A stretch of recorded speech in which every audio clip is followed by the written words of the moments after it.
Hello, everyone. My name is Tooways Asmal. Welcome to another episode of Two Ways to Skin a Cat, a show where we talk career experiences, entrepreneurship, and investments. The main aim is to show that there's more than one way to be successful other than just climbing the corporate ladder. We are live on LinkedIn and YouTube, and the show will be available on podcast by tomorrow. So, for those of you who've watched quite a few of these episodes, if you know anyone else who would benefit from watching, please share it with one person. If you're watching live, drop a one in the comments so that we know we're not talking to ourselves, and drop a two in the comments if you're watching the recording. My guest for this week is Ncumisa Hlapo, data analytics leader at the JSE-listed company. She was also a Mail and Guardian top 200 South African, along with receiving many, many other accolades. Ncumisa, thanks so much for joining me today. Let's jump straight into it. Where do you come from? And even outside of work, tell us your story. Who is Ncumisa Hlapo? Give us that backstory. That backstory. Well, first of all, I think thank you so much, Ways. I follow the platform quite a lot, and there are some very people that I respect a lot that have been on the platform. So quite exciting when you invited me to join. Thank you so much. It's quite an honor. So I think who I am. Sure. It's quite a long backstory, but I'm gonna shorten it. So Ncumisa Hlapo is a mother. That's my favorite title. So I like to start with that one. Is a mother. I've got two very busy first grader and third grader. Yeah, I'm a wife and I'm a mentor. I'm a speaker, and I'm very passionate about data analytics. And I think my backstory. Where do I come from? I'm originally from Cape Town, so I'm a Cape Townian.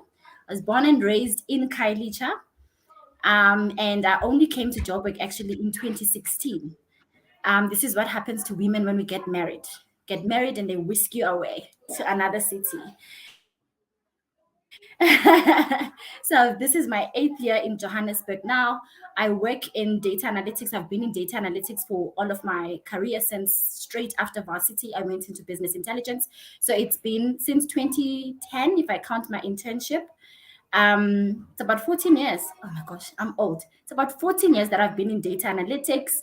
I've always been passionate about technology because I went to a med science and technology school in my high schooling years. So that really opened my mind to what's out there in terms of technology.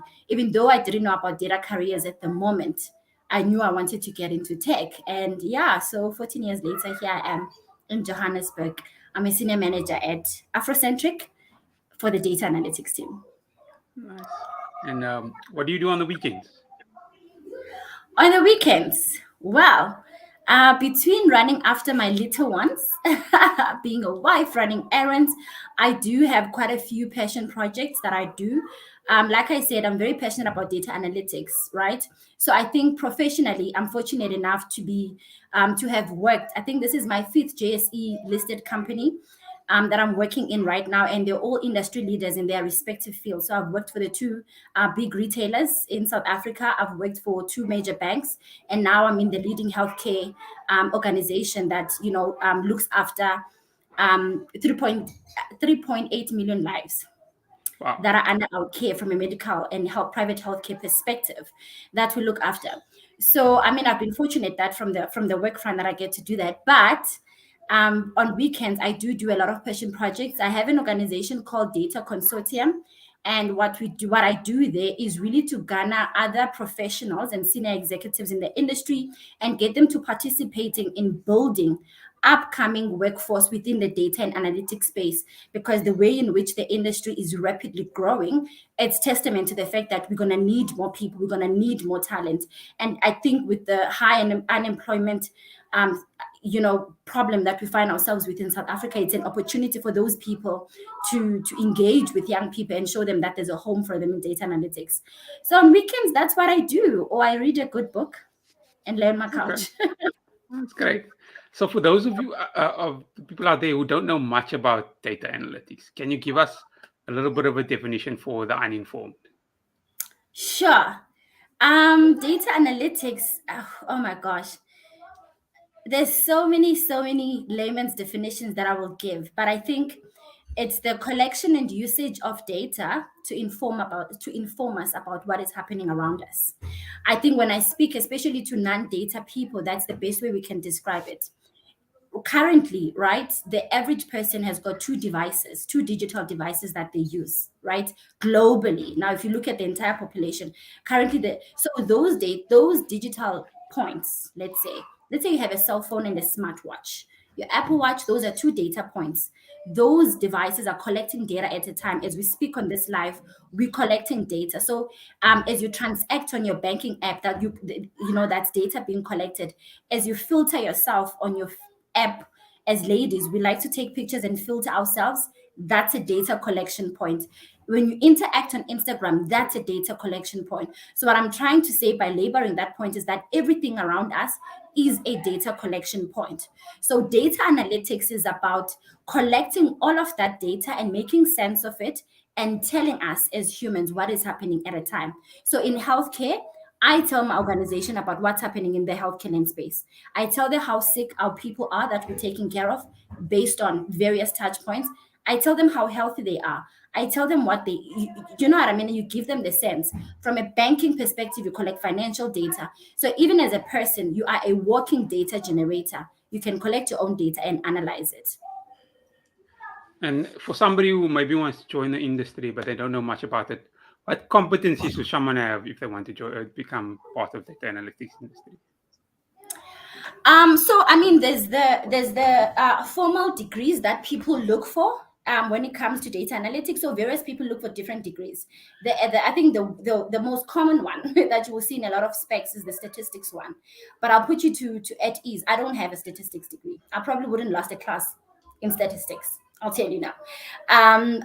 So I think I think for me, it's being a problem solver, because understanding data is almost always about solving a problem, right? So if you're looking at healthcare data, you're trying to solve a healthcare problem. So you need to be someone that really has an appetite to solve problems. Obviously, you need to be someone that is quite acute when it comes to technology, because we work with a lot of different technologies. And I think also another underrated skill and competency, you need to be able to work with ambiguity, right? If you're someone that's used that likes to, I just want to know what are the steps 1 to 5, and that's what I want to do 1 to 5 every day, perhaps data analytics is not for you. But if you are someone that can take something that's not clear, that's ambiguous, where we're saying that find the answer but we don't know the question. So look at the data and find the answer, but we don't know what the question to ask you is. Have the appetite to do that. And I think you've gone half the journey. The rest of the things, I always say, the technical stuff, the tools, the SQL, the Python, the Power BI, the Tableau, Excel, we can teach you those things. But I think if you are someone that really loves solving problems, you've done half the job. And so I think, as people would like to say, we like solving problems, right? But you really need to like solving problems. Hence, I was making this example that you need to be someone that's comfortable with us, with people saying, okay, find the answer, but we don't know the question, because that can be very frustrating. I see it sometimes with a lot of people that come into the space, and they join our teams, and you're like, this is how we work. But soon enough, people find their feet and they learn how to find the answer without the question. So you need to have that kind of appetite. Find the answer without the question. Sounds deep. Guys, I'll take it. For the audience, we'll be responding to questions towards the end, so please add your questions to the comment section now so that we don't miss them. So I've noticed, I mean, you mentioned it now, you've worked at a few large corporates, and you've transitioned into leadership positions. And it's also at different types of enterprises, and it's different types of organizations. What advice do you have to someone who wants to become a leader like you but doesn't know where to start? I think there's a book that I always recommend, that my boss also recommended. My favorite boss, which is my current boss. So current boss, always your favorite boss. That you recommended. The Leader with No Title, right? And I think the title says it all, right? If you're wanting to grow and be a leader in whatever the space is, whether it's data analytics, whether it's accounting, whether it's PR and marketing, you need to lead first without the title, because leadership is if for anyone to take a chance on Ncumisa and say, Ncumisa, I want you to come and lead a team, and I haven't led a team before, they will only take me based on potential, right? Like if we agree that every leader starts and gets hired to be a leader based on potential, because you've never led before, but you have to have a start. So how do you then best demonstrate that potential? You need to do it before you actually get the title.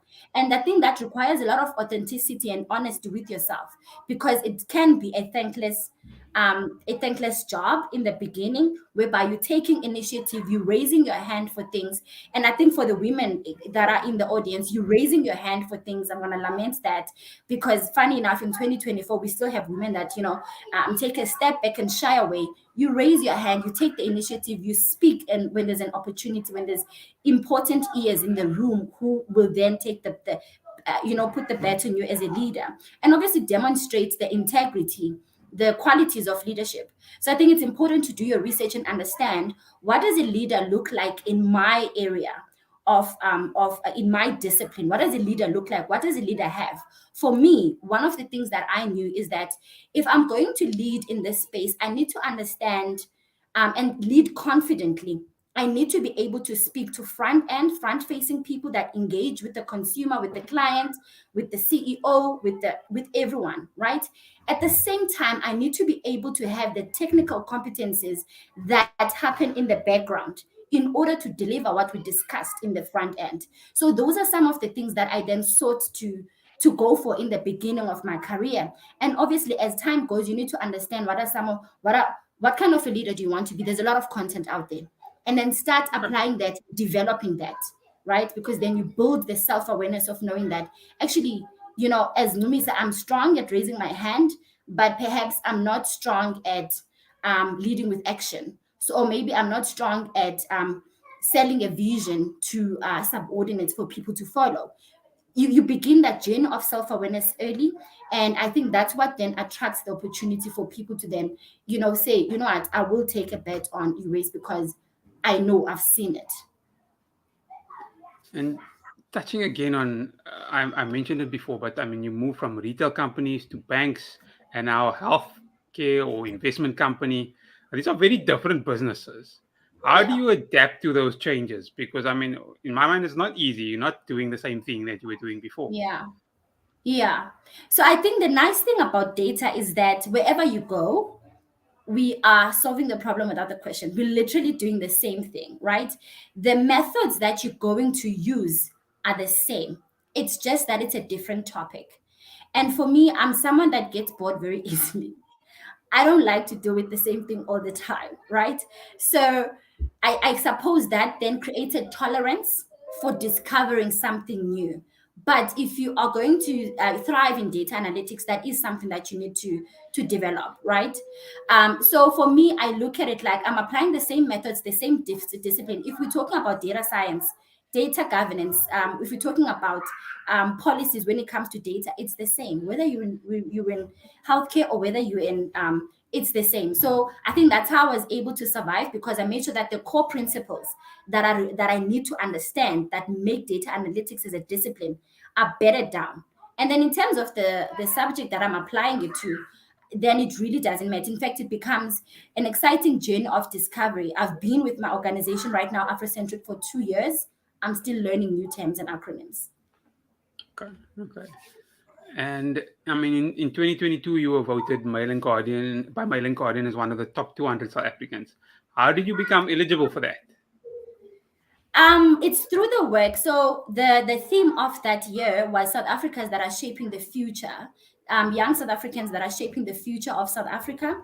So I mean, it's through the impact of the work that you do, right? So I do a lot of work in my organization where I deliberately contribute to. I always take it like I'm not just a senior manager in data analytics, right, or a leader in data analytics. I use data to make quality healthcare accessible to as many South Africans as possible. So that's in a way using my job to impact my community, right? Only 16% of South Africans have access to private healthcare right now. The rest of the 84%, they rely on government, right? So then our mandate as private healthcare is to say, how do we make this accessible financially and in every way possible to as many South Africans as possible, because everyone deserves quality healthcare. So that's how you make an impact. That's number one. And obviously, then through the work that I do outside of that, where I invest a lot of time in helping people find their path and navigate their way and get started in data analytics, because I believe with data analytics is forever evolving. We're now in the AI age, which is also part of the data family. There's a lot of opportunity for our young people. So then my mandate is to say that let's equip South Africans so that they can partake, right, in the value that comes with all these innovations, right? So that we don't always have to import for us, import workforce in order for us to partake in AI. Let's grow homegrown talent so that as we evolve as a nation and we tap into tech, we can be able to create African solutions for African people using all these technologies. So it was through initiatives like that it was through that I think that outlook when it comes to the work that I do in all spheres. And I hear you also have your own podcast. Tell us about that. So I do have my own podcast. It's called Data Talk Podcast with Ncumisa. It's available on all podcasting platforms. So the purpose of that podcast was really to start the conversation. It actually started as LinkedIn live conversations. That's like where it started. Where I invited a lot of the executives that are in the data space, those who do have LinkedIn. Some of them I had to create a profile for them so that they can just connect. So that they can just connect, But to say to them, this is where the young people that we want to tap into are. So that was my thinking at the moment. I talk a lot about my work everywhere I go, even on dinner tables at home. Like seriously, on Christmas, I'm talking data. So now you get a lot of people that are like, okay, like what is it about? How do I get started? I got a lot of that on Instagram. I was like, okay, let's do Instagram lives. Let's ask them, where did you start? Right? What are the things? Because these people are the hiring managers. Let's ask them, how do I get my CV through to your desk? What are the boxes that I need to tick, right? I mean, we had executives from companies such as F&B, people that are owners of AI startup companies straight out of varsity, quite a few successful people. It's to the entire aim of the podcast is to say, how did you do it? We had representation from Canada, from Kenya, and we had representation from Pakistan. So we had quite a few people, and I like those different perspectives because I always say data is a global language. I was in the US with the Tech Women program last year. I was fortunate enough to be selected for that. Last year, spent 5 weeks in Silicon Valley. But let me tell you, when I say that, the level of conversation when it comes to data that I was able to then partake in is testament to the fact that data is a global language. We're all navigating AI at the moment.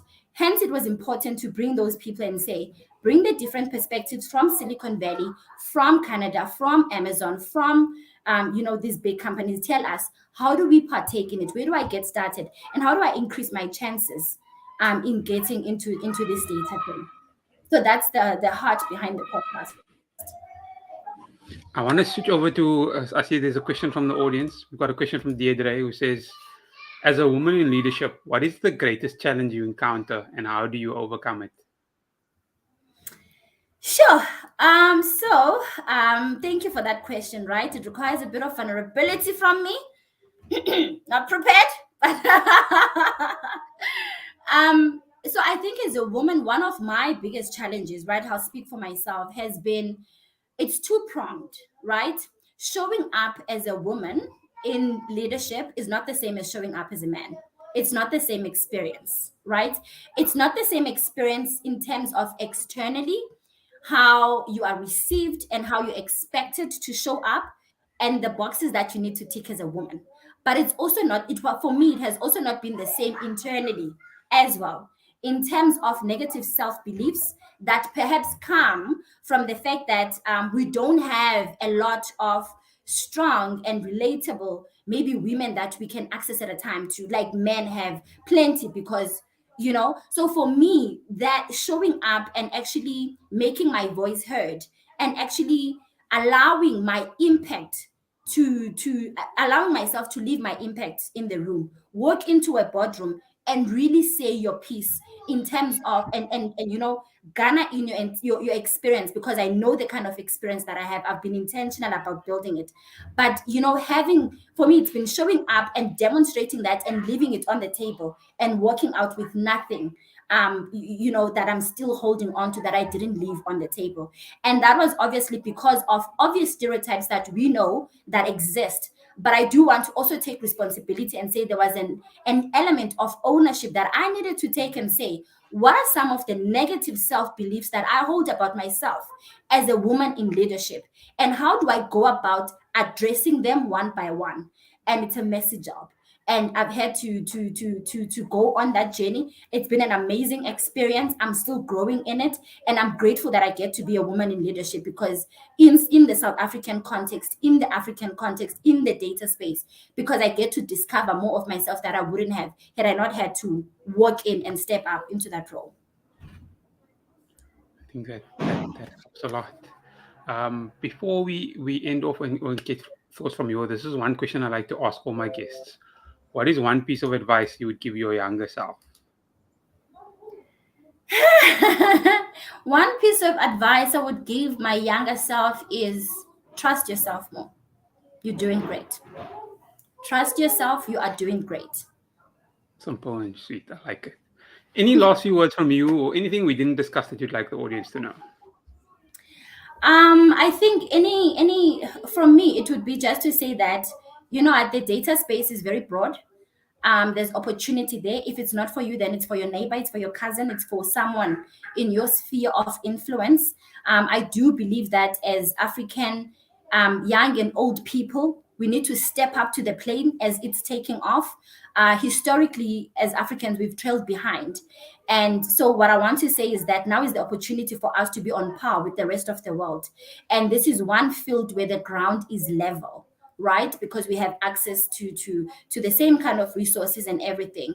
So I want to say that it's an opportunity, it's a space that's open. Please explore it. If not for you, for the next person. When we talk about data and analytics and digital, we're speaking AI, we're speaking cybersecurity. There's so many rooms and components that can really help us solve the big, you know, they call it a ticking time bomb of youth unemployment in South Africa, because we have graduates that are unemployed. That pains me, because going through school is not a child's play. It can literally send you to your grave. So to see our young people go through that journey and still, you know, struggle to find work, I think this is one field that can solve that problem right now. So I think that's what I want to say, that if it's not for you, it's for someone in your neighborhood.